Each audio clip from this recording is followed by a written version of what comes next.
Bonjour Guillaume Duval. Bonjour. Marre de cette Europe-là, moi aussi, c'est le titre de votre livre que vous publiez aux éditions Textuelles. Dans ce livre, vous critiquez le fonctionnement de l'Europe marché, vous dénoncez aussi les politiques d'austérité.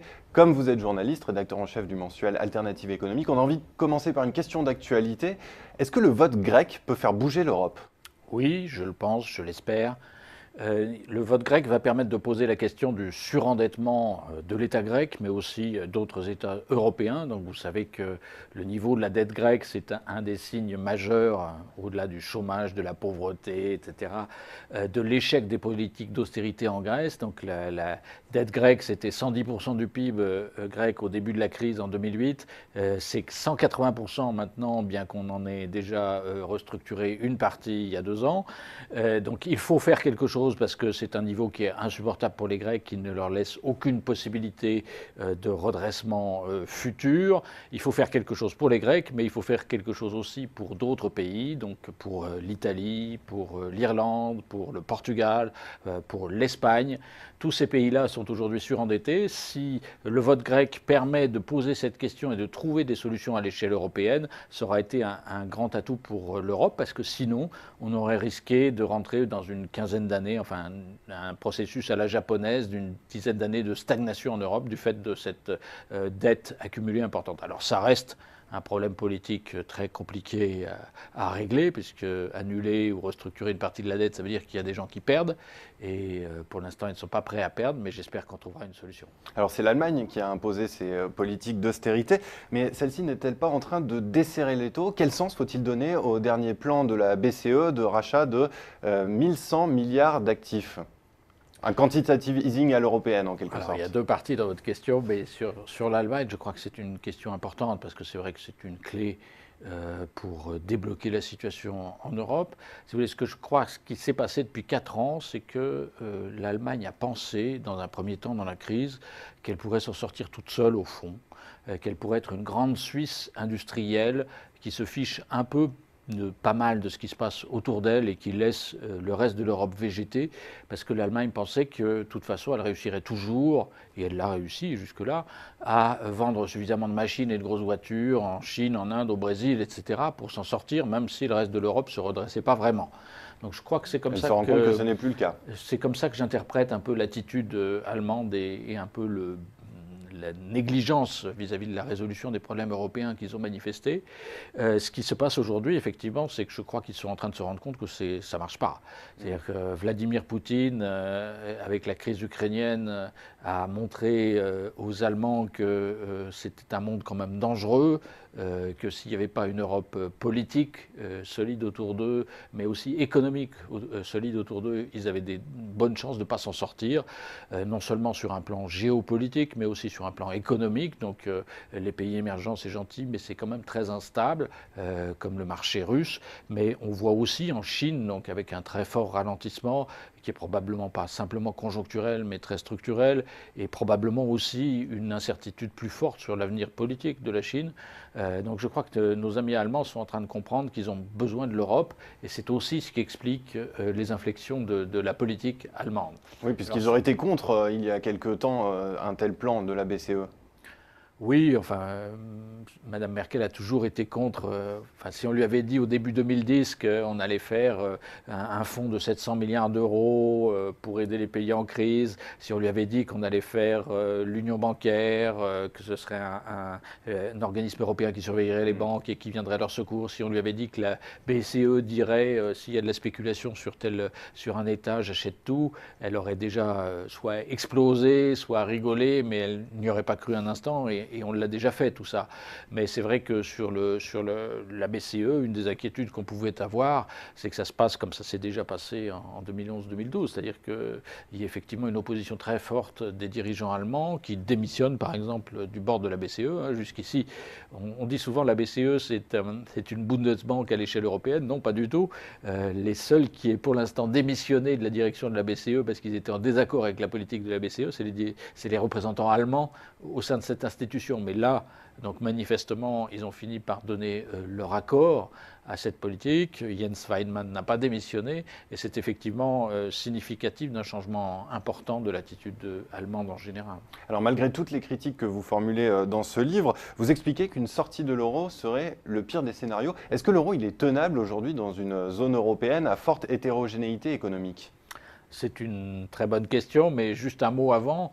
Ce que je critique dans ce livre, c'est surtout la conception de l'Europe comme un marché. Et je dis que ça ne peut pas fonctionner parce que c'est une Europe de la concurrence de tous contre tous et que c'est contraire, ça empêche d'avoir une dynamique politique d'intégration. Par rapport à cette Europe marché, l'euro marque une rupture majeure. L'euro, c'est la première fois qu'on fait vraiment de la politique ensemble, qu'on réussit à avoir un transfert de souveraineté vers des institutions européennes. C'était une volonté des dirigeants politiques français de gauche et de droite depuis très longtemps déjà, parce que la France avait perdu sa souveraineté monétaire et c'était un moyen de regagner un peu de souveraineté monétaire.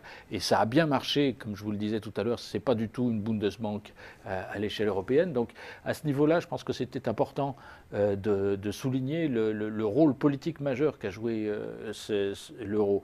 C'est un truc que les Américains, en particulier les Nord-Américains, les Canadiens non plus d'ailleurs, ne comprennent jamais. Et effectivement, ils voient dans la zone euro une zone qui est très hétérogène et ils se demandent comment ça peut marcher tout ça. C'est d'abord une volonté politique d'avoir une monnaie commune. Alors après, est-ce que ça peut marcher dans une zone aussi hétérogène? Non, en tout cas, ça ne pouvait pas marcher comme ça a été. Il faut plus d'Europe pour sauvegarder l'euro. Oui, ça ne pouvait pas marcher comme ça a été lancé.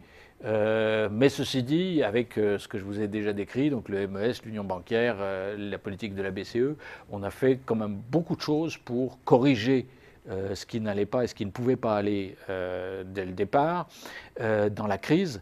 Ce qui reste aujourd'hui, c'est que pour faire ces pas supplémentaires, on a dû durcir encore le carcan budgétaire, et ça, il faut réussir à le faire sauter. Parce que c'est vrai que ça empêche de faire une politique économique qui réagisse à la conjoncture comme les États-Unis peuvent le faire. Mais là, je pense que le vote grec peut y aider.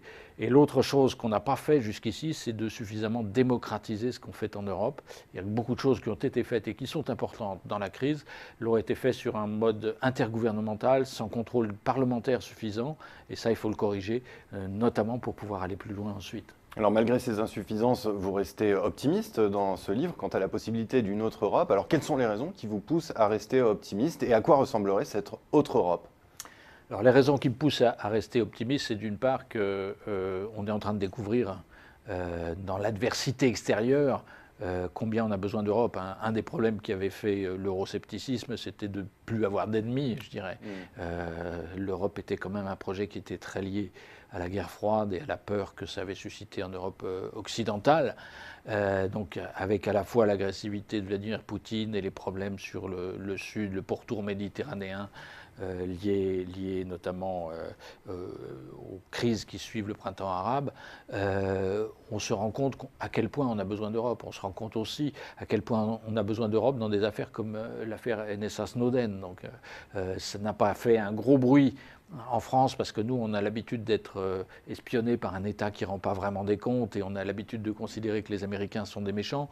Mais pour les Allemands, par exemple, ça a été très important. D'une part parce qu'ils prennent les affaires de liberté publique très au sérieux et d'autre part parce qu'ils avaient l'habitude de considérer qu'on pouvait se fier aux Américains jusque-là. Donc là, eux, ils découvrent aussi qu'on a besoin d'Europe et qu'on ne peut pas se fier simplement aux Américains sur ce genre de choses. Donc on est en train de redécouvrir qu'on a besoin d'Europe sur le plan monétaire, économique, etc.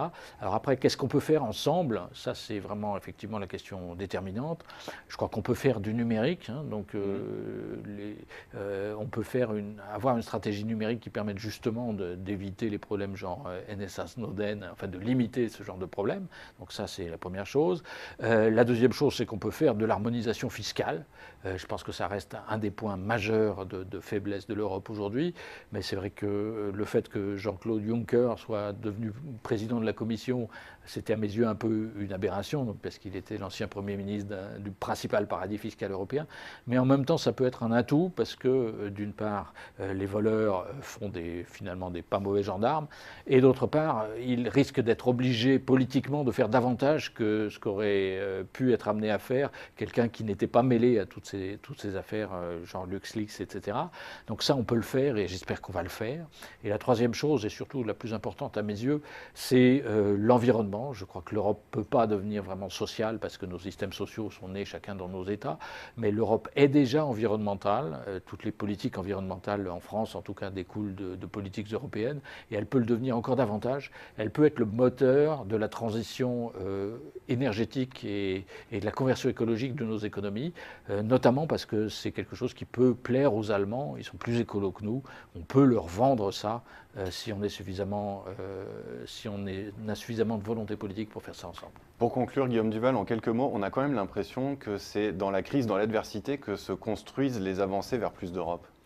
Oui, c'est vrai, ça a toujours été le cas jusqu'ici. Simplement, ce qu'il faut bien mesurer, c'est qu'à chaque fois, on s'approche quand même assez près du précipice et qu'une fois, avec ce genre de logique, on peut réagir quand même trop tard. Donc le risque est sérieux. Enfin, on ne peut pas miser non plus uniquement sur la capacité de l'Europe à réagir dans la crise.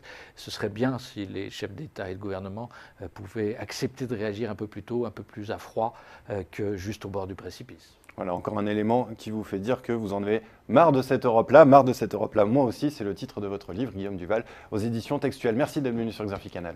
Merci à vous.